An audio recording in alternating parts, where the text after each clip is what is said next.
চট্টগ্রামের রাঙ্গুনিয়ায় ক্ষুদ্র নিগোষ্ঠীর মাঝে বকনা, ষাঁড়, ভেড়া ও হাঁস মুরগির জন্য বিনামূল্যে ৬৩৯ জনকে ৪০ টন খাবার বিতরণ করা হয়েছে।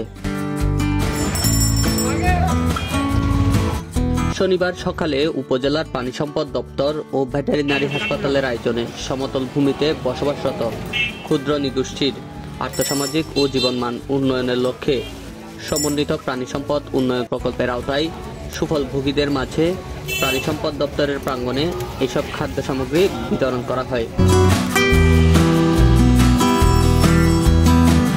এই উপলক্ষে আয়োজিত আলোচনা সভায় অতিথি ছিলেন উপজেলা নির্বাহী অফিসার মোহাম্মদ কামরুল হাসান। সভাপতিত্ব করেন উপজেলা প্রাণী সম্পদ কর্মকর্তা ডাক্তার শারমিন আক্তার।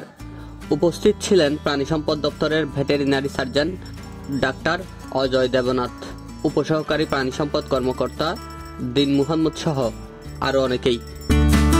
আব্বাস হোসেন আফতাবের তথ্যচিত্রে আরিফুল হাসনাত, রাঙ্গুনিয়া 24।